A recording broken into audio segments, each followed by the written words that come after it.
To prove that a Yandere wasn't scary, the first thing I did after returning to high school was to corner the Yandere, Lila May, at the school gate. "If you're willing, I'll go with you today."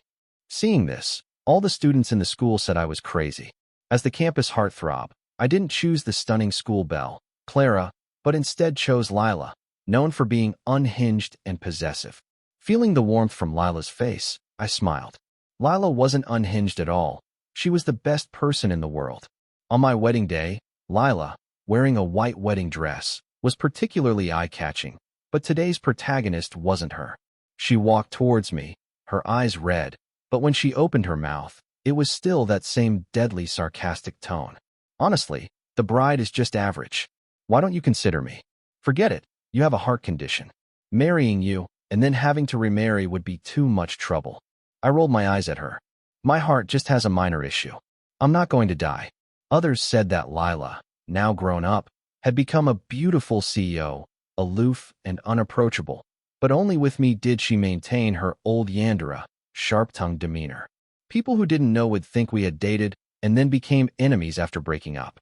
Actually, during my student days, I had stumbled upon Lila's well-kept secret, which is why she, the rich heiress, had always bullied me, and now even at my wedding, she had to come and say a few hurtful words. As she was speaking, she suddenly leaned in close to me, her slender fingertips gently brushing my face. I froze. I subconsciously stepped back. She lowered her eyelids, gazing at me, a flicker of imperceptible disappointment in her eyes. Soon she straightened up and smiled nonchalantly. "You have confetti on your head." Before I could reply, she mocked me disdainfully. "Look at you, you think I'd actually kiss you? I wouldn't even look twice at you." And I thought about it. Indeed, she was a rich heiress, now a beautiful CEO. How could she possibly like me? After saying that, she turned and left. I didn't even see her at the wedding banquet. I never expected that her turning back would be the last time I saw her. It wasn't until 3 years later that I suddenly had a heart attack and was rushed to the hospital for emergency treatment. The doctor said it was a minor surgery, nothing to worry about. Unexpectedly, an accident occurred during the surgery, requiring a heart transplant, but my condition was critical, and there was no time to find a matching heart. Lying in the ICU, though unconscious, I could still hear voices. I heard my mother crying softly, saying my wife Clara had run off, leaving a letter. The letter said I was a good person, and before leaving, she had taken the card with my years of savings. My consciousness flickered. I had given that card to Clara to pay the hospital bills. Clearly, Clara had chosen to abandon me, taking the card and running. Perhaps knowing I was about to die, her departure didn't sadden me much. I didn't know how many days I lay in the ICU, mostly unconscious. In a few days, I was already on the operating table. When I woke up, the doctor said the surgery was very successful. I asked my mother whose heart it was. I wanted to pay respects and thank that person, but my mother was evasive. She just handed me a bank card. "There are 5 million here. Live well from now on." I was puzzled. "Mom, how do you have so much money?" My mom explained. It was her and Dad's retirement savings. I didn't believe it at all. They were both teachers. How could they have saved so much? However, I didn't press further. They were intellectuals and wouldn't do anything illegal. After being discharged, my good friend came to see me. He said Lila was dead. For some reason, my heart ached terribly. Words almost choked out from deep in my throat. How could she die? He shook his head, saying he didn't know, only telling me the location of Lila's grave. Lila's death was too sudden for me. I thought that selfish, unhinged Yandere Lila would live to be 100. I knew where Lila lived, and as if guided by a ghost, I went to her apartment. The door had a password lock. 3 incorrect attempts would automatically lock it. I tried her birthday, her lucky number, all wrong. For the last attempt, I entered the password of the bank card my mom had given me. 77025, read backward 52,077, which sounds like, "I love you, Leo," in Chinese internet slang.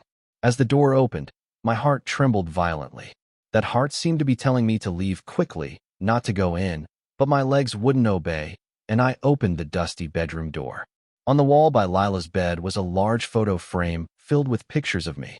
Some photos were old and faded, taken during our school days. Some were taken during the years we hadn't seen each other. There was also one of me in a suit on my wedding day. I picked up a photo and found writing on the back. Looking through them, I discovered writing on the back of every photo. Leo, besides being good at studying, you're terrible at everything else, especially judging people. Your taste is awful. How could you fall for that two-faced Clara? Leo, you dare call me crazy? Just you wait. Tomorrow I'll stop liking you. It's been a year, Leo. I still like you. But Leo, how could you stumble upon the secret? I didn't want anyone to know. It makes me afraid to say I like you. Another 3 years. Every time it snows, I'm downstairs from your place. Seeing you with her when it snows, my heart doesn't feel so cold anymore. Leo, I've left all my savings for you. From now on, you can only smile, not cry. If you dare cry, I'll haunt you even as a ghost. Honestly, I'm quite happy I can finally be with you. From now on, our hearts will beat as one until death do us part. I was afraid my falling tears would soak the photos, so I sniffled and desperately wiped them away. Her words were like knives, stabbing my heart until it was a bloody mess. I fell to my knees, clutching my heart-wrenching chest. Lila, you're retaliating against me, aren't you? You resent me for knowing your secret, so you're punishing me, right? You're truly ruthless. Now that your heart is in my body, I don't even dare to die. I had never felt such despair, crushed by immense regret and grief that I couldn't breathe. Tears instantly blurred my vision. When I opened my eyes again, I was back in my high school days. The sun slanted down, and Lila leaned against the school gate, sucking on a lollipop. I glanced at the date. It was the day I stumbled upon her secret. Lila. I ran towards her quickly, embracing her. Lila's body stiffened, unsure how to react. She nervously clenched her hands, not daring to move. After a long while, Lila looked up and asked, "Did you hug the wrong person?" "No." I sniffled, my nose red, looking at her in my arms. I raised my hand and carefully placed it over her heart. "Lila, I missed you." I felt Lila's heart skip a beat under my palm. Then it started beating faster and faster. I looked down at her, tears welling up in my eyes without me realizing, and Lila in my arms.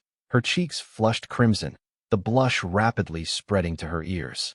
"Leo, do you know what you're saying?" "I know," I repeated earnestly. "I missed you."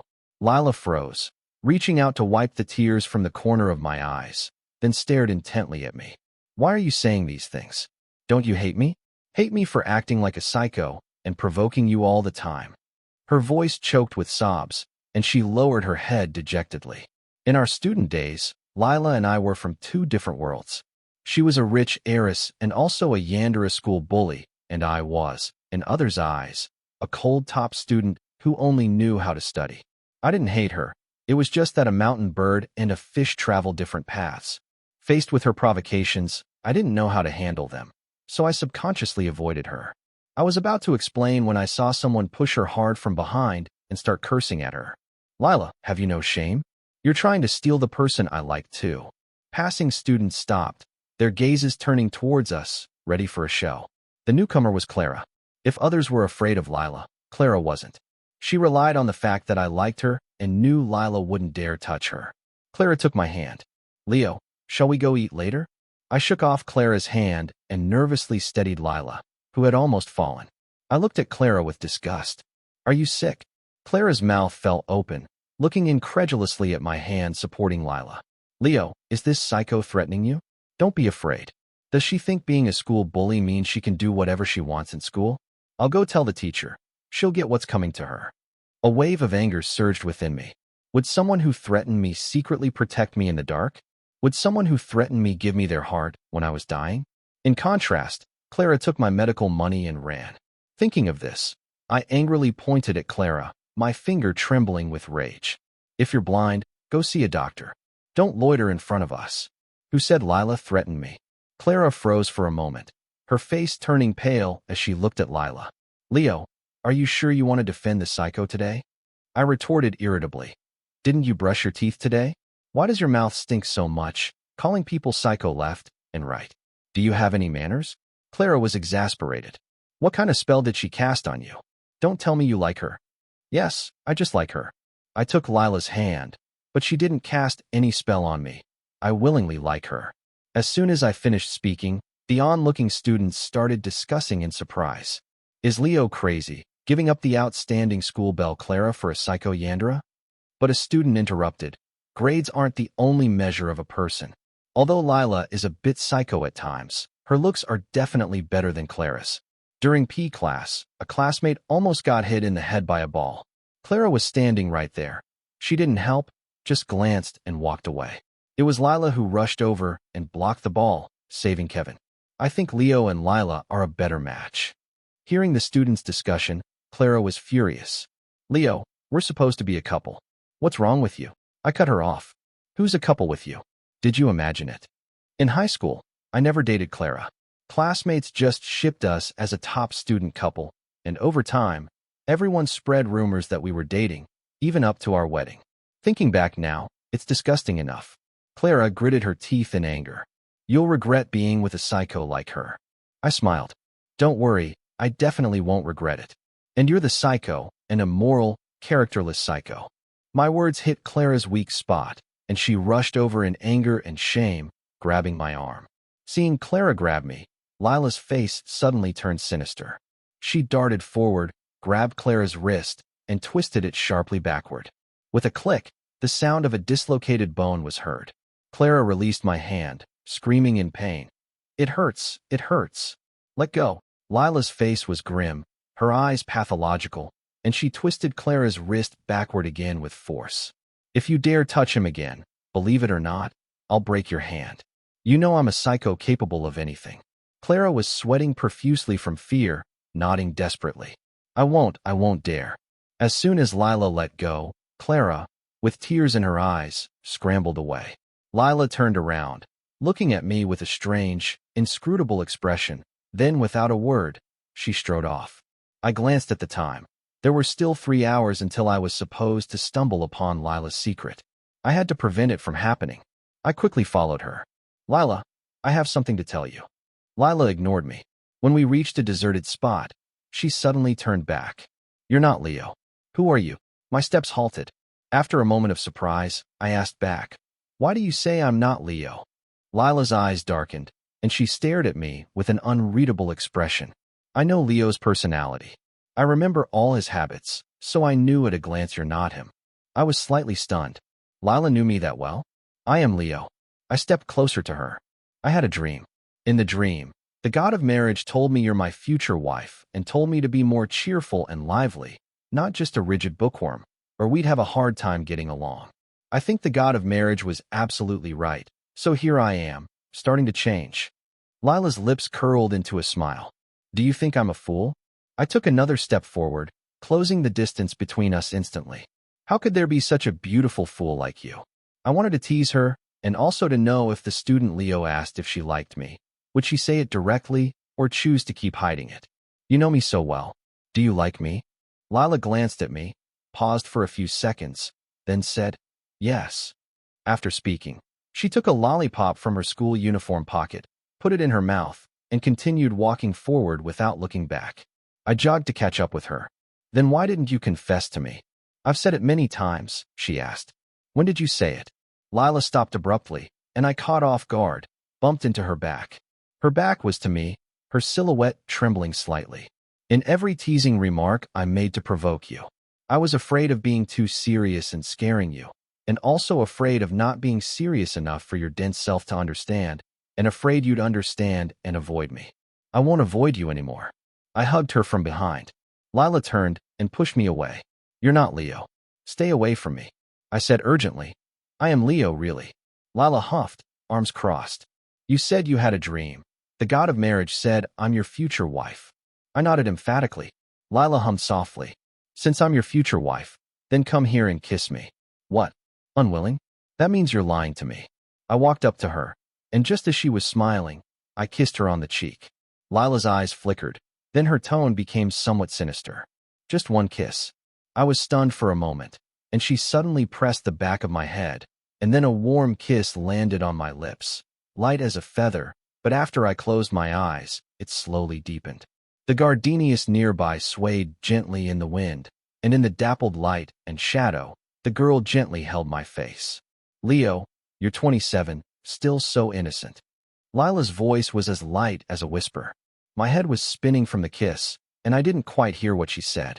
I asked her, do you believe I'm Leo now?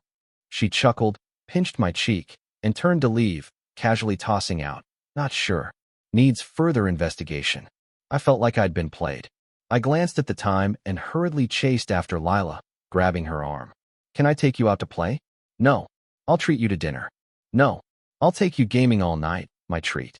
Lila turned her face, looking me over meaningfully. "You've been following me and stopping me all day. What are you trying to do?" "Did I?" I suddenly stammered. "I have things to do. Stop following me." Lila glared at me fiercely. "If you follow me again, I'll kiss you to death. Believe it or not." I covered my mouth, rooted to the spot. After a few steps, Lila suddenly turned back, her expression becoming exceptionally serious. After a moment of contemplation, her tone softened slightly. "Leo, stop following me and don't go past that restaurant." I smiled and replied, "Okay." She turned and walked towards that restaurant. I immediately turned and ran, desperately in another direction that also led to the restaurant. I wasn't afraid of her knowing I'd stumbled upon her secret and her distancing herself from me out of shame. I was afraid of her getting hurt. Since I couldn't prevent it from happening this time, I would face it with her. The day I stumbled upon her secret, I went to the bookstore to buy study materials and passed by the Grandview restaurant. Passing by that upscale restaurant, I saw Lila's face being brutally pressed against the wall by her father, already scraped and bleeding. "You little bastard, still dare to glare at me? Believe it or not, I'll kill you. I don't even know if you're my kid. Your mother was just a cheap whore, a KTV hostess. If the old lady hadn't insisted on keeping you, do you think you could have entered the Bennett family's door?" The ferocious-looking middle-aged man, seeing Lila didn't reply, picked up a brick from the ground and violently smashed it against her head, blood staining her blue and white school uniform. "If you dare mention that cheap whore's name in front of me again, I'll kill you." The man angrily grabbed Lila's hair, the sound of slaps echoing. Lila was beaten black and blue by the man, her forehead bleeding, her mouth bruised, but she didn't make a sound, as if she was used to the man's abuse. No one dared to intervene. I only heard the driver and housekeeper sighing. "This child has a hard life. Her mother was a KTV hostess. Her father doesn't acknowledge her, sees her as a disgrace. Living cautiously in the Bennett family, often beaten until she's bleeding. What a sin." I was shocked. I always thought Lila was a carefree heiress, but I never imagined she was born into such a suffocating family, with such a mother. Terrified by the scene of abuse, I quickly called the police, but the driver came over and stopped me. "Calling the police is useless. This is a family dispute, and the Bennett family's influence is not something you can afford to offend. I advise you, kid, not to meddle in other people's business. Kid, you understand the principle of sweeping the snow from your own doorstep and not worrying about the frost on others' roofs, right?" My emotions were complex as I looked at Lila, but unexpectedly, our eyes met. The moment she saw me, her vibrant face turned deathly pale. Shock, panic, helplessness, various emotions flashed across her eyes. Her eyelashes trembled, and she hurriedly avoided my gaze. Back then, I didn't understand Lila's thoughts. She didn't want the person she liked to see her in such a wretched and helpless state. Anyone could see, but not me. At that time, I just wanted to help a classmate, so I mustered the courage to step forward and threaten the man. "I've already called the police. If you don't let her go, you'll be waiting for jail." Hearing the words, "called the police," the man glared at me fiercely. "Do you know who I am? Believe it or not, I'll find someone to kill you." I sneered. "Even if you're the king of heaven, if you hit someone, you'll still have to be locked up for 24 hours. The man furiously raised his fist towards me, but then the housekeeper rushed over and stopped him. "Sir, the company is about to go public. Don't cause trouble." The man reluctantly lowered his fist before leaving. He disgustingly spat on my shoe. "Kid, you just wait." After the man left, I wanted to take Lila to the hospital, but she ruthlessly shook off my hand. She wretchedly wiped the blood from her face, slowly turned her head, her voice like ice. "Get lost." I wasn't angry. Her temper was always unpredictable. As I was about to leave, a woman dressed provocatively, arm in arm with a middle-aged man with a beer belly, walked towards us. If witnessing Lila being abused made my heart ache, then the next scene completely shattered her mental world. The woman walked straight to Lila. "This is your stepfather. Your stepfather lost money gambling. You're a Bennett. Give me money." Lila's eyes were bloodshot. I don't have money. You don't have money? The woman patted Lila's face. You're a Bennett heiress and you don't have money? Did I give birth to you for nothing? If I hadn't desperately tried to seduce Mr. Bennett back when I was a bar hostess, would you exist? Could you enter the Bennett family and be a young lady? When the woman mentioned being a bar hostess, Lila looked at me nervously. Seeing I was still there, she gritted her teeth and roared at the woman. Enough. Stop talking. Lila didn't know that I had already found out her mother was a hostess when she was being beaten by her father. Seeing Lila wouldn't give her money, the woman threatened. If you don't give me 100,000 within a week, I'll go tell Mr. Bennett you're not his biological daughter, and you'll be thrown out onto the streets. After speaking, the woman took the man's arm and got into a car without looking back. Lila hadn't shed a single tear even when her father beat her bloody, but now her eyes were red and filled with tears, staring at the direction the woman left for a long, long time. If you don't treat me well, why did you give birth to me? She stood there on the street as dusk fell, her spine momentarily bent. The sky grew darker, and the night finally swallowed her. When she turned, I had already left. I knew she didn't want to see me still standing there, prying at her scars. The next day, Lila came to school as if nothing had happened. She wasn't dejected, not down, her temper as bad and fierce as ever. What was different was that she was even fiercer towards me. I knew she blamed me for stumbling upon her secret. A suffocating family, an abusive father, a hostile mother, all the unbearable aspects she wanted to hide, I had witnessed. Our already distant relationship grew even further apart. But this time, knowing the whole truth, I wouldn't let her face these hardships alone. I ran panting to the Grandview restaurant, and seeing the scene before me, my eyes widened in astonishment. Lila was holding a wooden stick, her father's face covered in blood, as she forcefully pressed him against the wall. You dare hit your father? You unfilial child, Lila sneered, tapping the man's head with the wooden stick. Remember this, from now on, every time you hit me, I'll hit you back. After the man staggered away, Lila's gaze shifted to me. Seeing me, the shock and helplessness were gone from her eyes. Soon after, Lila's mother arrived with a man. Lila threw down the wooden stick and slapped the woman. I have no money. If you want to threaten me, go ahead. I happen to not want to stay in the Bennett family anymore. I was momentarily stunned. How had the events unfolded differently? Was it because I had traveled back to my high school days and changed the original course of events? After dealing with everything, Lila asked me, "What are you doing here?" She seemed very tired, glanced at me, and then sat directly on the stone steps by the door. After a moment of bewilderment, I walked over and squatted in front of her, gently hugged her. I have candy. Want some? It's very sweet. Lila's body stiffened for a moment. After a pause, she wearily buried her head in my neck, her voice muffled. Yes, life is too bitter. I took out a candy and fed it to her. The bitter days are over. Life will be very sweet from now on. Lila, sucking on the candy, started crying. At an age of confusion, nothing really goes as planned. I didn't ask her what happened, didn't ask anything, just quietly held her. In this world, everyone experiences their own snowfalls, each with their own hidden depths and brightness. No one can truly empathize completely. She had suffered too much. I absolutely couldn't reopen her wounds. If one day she wanted to confide in me about the pain of her family, I would hold her in my arms just like now, gently hold her and feed her another candy, telling her the bitter days were over. Before long, the sky completely darkened, as heavy and black as that other day. Lila silently leaned into my neck. After a very long time, she finally stood up. Before leaving, I looked back at that oppressive and dark street. A street light nearby suddenly lit up, and the girl's slender figure stood by the lamppost.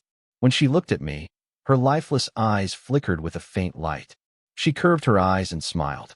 Leo, see you tomorrow. I felt a momentary daze. Lila seemed different, stronger. Leo, wake up. Time for school. You're going to be late. I rolled over and mumbled, Don't call me Leo. Stop sleeping. Get up quickly. I don't want to wake up.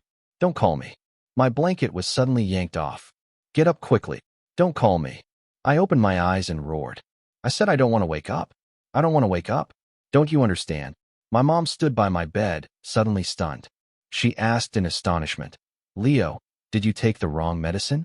Why are you so irritable? What are you so worked up about me waking you for school? I was dazed for a moment. My chest felt inexplicably tight, unable to breathe right. Why was I so agitated? Sorry, Mom. I'll get up now. I hurriedly washed up.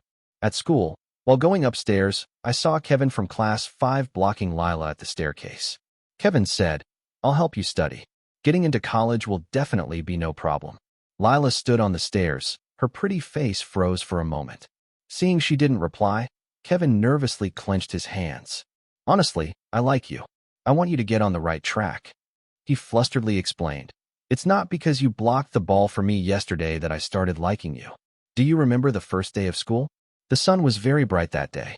You were late for the flag-raising ceremony, and you suddenly ran in front of me. Just as I looked up, you unexpectedly turned around and smiled at me. Looking at your smile then, I was lost in thought for a long time. Lila, I've liked you since that moment. It wasn't sudden. I've liked you for a long time." Everyone in school knew Kevin liked Lila back then. His affection was passionate and open. I vaguely remembered during a lunch break back then, I went to the restroom and passed by the corridor where Kevin and his friends were walking. Kevin was staring affectionately at Lila, who was sleeping with her head on the desk. His friend even complained, "What do you like about Lila besides being pretty? She doesn't seem to have any other good qualities. Her temper is terrible. Why do you like her?" Kevin just smiled nonchalantly. Looking at Lila, he smiled even more happily. "No reason. I asked my heart, and it said it couldn't help it." "You're pretty good at using Mr. Lou's romantic lines, kid." I pushed aside my memories and looked up at Lila. She stood on the stairs, her face beautiful and delicate. A gentle breeze rustled the fine hairs on her forehead, revealing her fair, jade-like neck. She usually had a cold expression, but when she smiled, it was as if spring had arrived, charming and unrestrained, making it impossible to look away. Yes, Lila had always been dazzling. She deserved to be liked by someone outstanding. "I have a boyfriend." Lila pointed at me. Kevin turned around in surprise. He couldn't believe Lila had a boyfriend. He had never heard of Lila liking anyone. "Are you really her boyfriend?" I nodded. "Yes. I pursued her. We just got together yesterday. Her temper isn't good. Maybe you should find someone else to like. And as for tutoring, I can help her with that." Kevin lowered his head in disappointment and said to me, "Okay, I won't bother her anymore. I knew she would reject me. I just didn't want my youth to have regrets." After he left, Lila said to me faintly, "Thanks." I frowned. "What do you mean? Are you using me as a shield?" Lila approached me. "What? Don't tell me you actually like me." Silence hung in the air for a few seconds. I looked at her seriously. "There's no question about that." Her figure paused slightly. "Aren't you afraid of my bad temper?" As she spoke, she suddenly brought her face close to mine, smiling seductively. "How about this? You kiss me once, and from now on, I'll be obedient and listen to you. If you tell me to go east, I'll absolutely not go west." She hadn't finished speaking before I kissed her, shutting her up. She froze on the spot, her face instantly blushing. I shook my head, grabbed her arm, and walked towards the classroom. "Go back. Study." I was exasperated with her, so unskilled yet so fond of flirting. In the classroom, I swapped seats with a classmate to sit next to Lila. I opened a textbook intending to tutor her, but then I remembered that in the past, because she had left her original family, she didn't go to college but chose to work and later went into business. I closed the textbook again and comforted Lila. There are 360 trades, and every trade has its master. Just be yourself. Lila ignored me and took out a test paper to work on. I rubbed my eyes, then poked Amy in the front row. "Look, she's doing problems." Amy slapped herself. I told myself I shouldn't stay up all night playing games. I'm hallucinating. Amy took off her school uniform jacket and draped it over Lila's head. "Lila, go to sleep." Lila snatched the jacket off and threw it at Amy, glaring at us angrily. "Don't be angry." I stood up and pulled the curtains. "There, that's better. Go to sleep." Amy gave a thumbs up. "Top student, you're always so considerate." Lila tapped her fingers on the desk. "Can you two be quiet? Don't disturb my studying." Amy and I said in unison, "You're studying?" "You two, stop being so sarcastic." Heaven knows I really wasn't being sarcastic. I was genuinely surprised. I thought Lila was just kidding on a whim, but I didn't expect her to actually be studying seriously, and it wasn't just a 3-minute passion. The following days, she worked very hard every day. She moved out of the Bennett house and rented a small apartment. She studied desperately every day and worked part-time jobs like crazy to save for college tuition. Lila had strong self-esteem and refused to take my money. Wanting to do something for her, I secretly went to tidy her room and cook for her, hoping she could relax a bit after a hard day. Just as I finished, I heard her and Amy's voices, so I subconsciously slipped out the back door and hid. Amy saw the table full of food and excitedly called out to Lila, "Lila, you've got a secret helper in your house." The two sat down and picked up their chopsticks to eat. I eagerly peeked through the window. I wondered if the food suited Lila's taste. Ugh! Amy and Lila bent over, retching violently. Amy wiped her face indignantly, cursing. The neighbors drying chili peppers at their door. Damn it, who cooked this? It's so freaking awful. Lila, have you offended someone recently? Lila thought for a moment. No, don't waste food. It's not easy to earn money now. Lila picked up a piece of meat and put it in her mouth. Ugh, she rinsed her mouth. Forget it, let's just eat out. Lila, you should change this crappy lock on your door. You can pull it open with a little force. I don't know which malicious person came to cook for you. Change the lock. Don't let them in. Don't let them poison you to death. Okay. Seeing them leave, I picked up my chopsticks and tasted the food. Was it that bad? They were exaggerating. Ugh, damn it, really was awful. I gave up cooking and thought of another way. I carried a large bag out. My mom called out to me, "Where are you going?" "I have something to do." I had just stepped out the door when my dad asked my mom, "Honey, have we been robbed recently?" Things in the house are disappearing inexplicably, and half of the cooked food is always gone. The cold dishes and pickles I made in the fridge are also gone. That's not even the worst of it. It feels like the house is about to be emptied. My mom rolled her eyes at him. "Your son has been carrying a big bag out every day, and you're only noticing now." I put the food in Lila's fridge so she could heat it up herself when she got back. Dripped from her forehead, I also took out toilet paper, laundry detergent, toothbrushes, shower gel, and other daily necessities. This way, Lila wouldn't have to spend money on them. In our respective busyness, time flew by. The cicadas chirped incessantly in summer, and before we knew it, we were in our senior year of high school, about to take the college entrance exams. I asked Lila, "What school do you want to apply to?" Lila rested her chin on her hand, looking out the window, her voice lazy. "Medical school. Why do you want to study medicine?" I was surprised. "What about you?" Lila lowered her hand, her eyes curving as she looked at me. Clearly, she was changing the subject. "I want to get into NYU School of Law." Lila's pupils widened slightly in surprise. "Why do you want to change your major?" After returning to high school, I had never said what major I wanted to study, so how could it be a change? The current Lila always seemed to see through everything, making me feel like she had been reborn. If that were true, how wonderful it would be. If she were reborn, she could face the hardships of her family with more detachment and less pain. She could also avoid many bad things in the future. I hope she could live a little easier this life. Seeing me dazed, Lila snapped her fingers in front of me.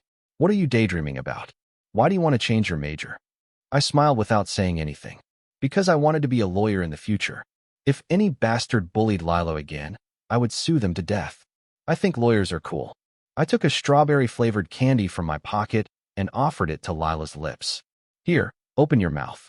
Lila moved her lips. I smiled and pinched her fair cheek. "So good. Let's work hard together and ace the college entrance exams." The countdown numbers for the college entrance exam on the blackboard decreased day by day. Soon, high school graduation arrived, and our youth remained in the scorching summer. The sweat we shed was not in vain. Lila and I successfully got into our ideal universities. After entering university, Lila and I were in different cities, talking on the phone for hours every day, starting a long-distance relationship. We occasionally argued. I heard from her roommate that many handsome guys were pursuing her. In a fit of anger, I bought a ticket to Austin to find her. On the train, I called Lila. "Come pick me up at the station later." Lila said, "Don't tell me you came to find me." I had a bad feeling. "Don't tell me you came to find me too." We both sighed helplessly into the phone. "Let's find a midpoint and get off together." After getting off the train, it started to rain. I stood under the eaves of the station, waiting for a long time. Just as I was wondering why Lila hadn't arrived yet, I saw a beautiful face magnified before my eyes. Lila smiled sweetly, leaning closer to me, so close that our noses touched. The next second, she kissed me. "Stop being angry, okay?" she cooed, resting her arm on my shoulder. I took a bus, and as soon as I got off at the bus station, I ran right over. I was very angry. "Why didn't you take a taxi? Can't you stop trying to save money and making yourself suffer?" I tenderly touched her face wet with sweat. "Are you tired from running?" "Not tired, not tired at all. Seeing you." We both smiled foolishly.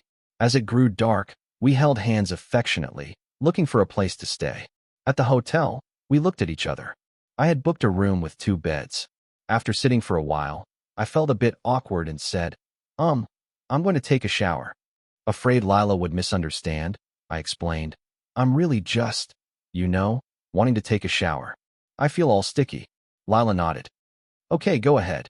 After I came out wrapped up tightly, I jumped onto the bed and dived under the covers. I said, "Don't worry. I absolutely won't touch you until we're married. I'm going to sleep now." "Go to sleep," Lila said, getting up to take a shower. When she came out, she suddenly slipped into my bed. I was like a frightened little rabbit. I nervously asked her, "What are you doing?" She leaned close to my ear. "I'll just kiss you once. I won't do anything else." She moved closer to my lips and kissed me several times. I blushed, turned over, and clutched the blanket tightly. "Be rational, Lila." She turned off the light and hugged my waist from behind. "Don't be nervous. I won't touch you. You're hugging me too tight. I'm afraid you're cold." "I'll warm you up," she said. "It's summer." "What the heck are you warming up?" "It's all the fault of the air conditioner being too cold," she said. Her hand moved down, and my body suddenly tensed. Where are you touching?" "Stop it." I struggled, ashamed and angry. "Lila." Years turned, time flew, and after graduating from university, Lila became a renowned doctor. I became a lawyer. On our wedding day, Lila in her wedding dress was breathtakingly beautiful. I leaned against my dressing table, smiling unrestrainedly. "Congratulations, Mrs. Leo. You finally got your wish and had your way with me. You were such a rogue that day. I don't even want to talk about it." Lila smiled mischievously. "Tonight, it's your turn to be proactive, okay?" Under the blessings of friends and family, we completed our wedding ceremony. Our married life was happy and fulfilling, living a simple, ordinary life on bustling streets. I would hold flowers to pick Lila up from work. After work, she would gently lie on my lap watching dramas, and I would dotingly feed her snacks. I thought life would always be this happy. In the 3rd year after our marriage, at the age of 27, I finally couldn't escape a heart attack. What was different this time was that I wasn't afraid at all because Lila was my surgeon. As I was wheeled into the operating room, Lila held my hand tightly. "Trust me, you'll be fine." I smiled and nodded. "I trust you." As expected, the surgery was very successful. After being discharged, Lila wouldn't let me do anything, wishing she could look after me constantly. At night, I held Lila on my lap, gently blow-drying her hair. She snuggled in my embrace. "The moonlight is so beautiful it doesn't feel real, like a dream." Lila paused for a moment, saying nothing. She wrapped her arms around my waist, her cheeks flushed, and kissed my lips again and again. I turned off the light, not touching her, but leaned down and carefully kissed her heart. That night, I kissed it over and over. Thankfully, in this life, she was still alive, her heart still beating. After countless times, I said, "Lila must always be safe." She pillowed her head on my arm, holding me tightly before falling into a deep sleep. I heard her say, "Silly. Lila wants Leo to live a long, long life." 5 years into our marriage, our family welcomed a new member. Lila was holding our newborn daughter, her eyes filled with the tenderness of new motherhood. But her playful teasing nature hadn't changed a bit. "Leo, look," she said. "Our daughter says if you don't change her diaper soon, when she grows up, she's going to do what I did back then and corner you at the kindergarten gate." I chuckled and gently took our little princess from her arms, carefully soothing her. Sunlight streamed through the window pane, warming us. Watching Lila and our daughter sleep, their faces peaceful, I felt a sense of contentment and tranquility I'd never known before. What once seemed like an impossible dream was now a tangible happiness right within my grasp. Our little family of 3, hearts beating in sync. The rest of our lives would be nothing but sweetness.